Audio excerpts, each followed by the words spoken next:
In the high desert of California, where the sun burns hot and the nights fall quiet, one man's life took a turn he never expected. This is my story, not of conspiracy or certainty, but of what it felt like to be trapped inside a box I couldn't break out of. In the early 1990s, I moved back to the Antelope Valley to finish high school. I was a year behind, trying to escape a bad living situation. At 16, I was living with another family, already struggling with alcohol and meth.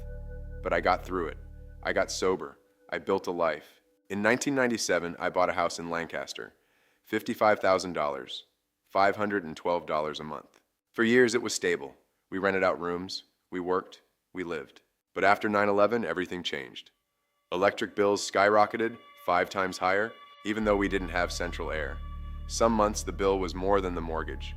Then in 2002 came the roommates who I suspect were DPHS. People deep into meth. My 9 years of sobriety collapsed. Sheriffs raided the home. The city threatened liens. The neighborhood whispered. In 2004, I got sober again. I tried to clean house, literally and figuratively. I served a 30-day notice to one roommate. He stopped paying rent. He destroyed the property in tens of thousands in damage. I called the police. They dismissed me as crazy. They called my home a piss hole and said there was nothing they could do, and the house slipped into foreclosure. During that same year, I was diagnosed with schizoaffective disorder. Doctors said the voices I heard were hallucinations. But to me, it never felt that simple. It felt like something external, something unexplained, and I had recorded proof. But they didn't even want to review the recordings, and no one wanted to look deeper. I lost my job. I was exhausted, over-medicated, and pressured to apply for SSI. Everywhere I worked, people questioned my stability. For 4.5 years, I was homeless. 5 different jobs, trying to rebuild, trying to stay sober, trying to be heard. I believed I had recordings proving the voices weren't coming from inside my head. But because I'm hard of hearing, the sounds blended with my thoughts. After a year of paralegal studies at Palomar College, the pressure became overwhelming. I ran to Mexico, hoping for a reset. But instead of peace, things got worse. Vaughn's Grocery reversed my unemployment decision, and I became depressed. Down there, I fell back into drugs after years of sobriety. I was manipulated, pushed, and psychologically cohered until I reached a breaking point.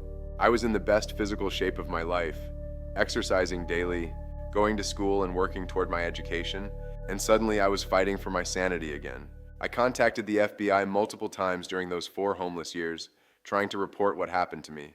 But instead of help, I was dismissed. I was told I needed a doctor, that everything I was experiencing came down to mental health.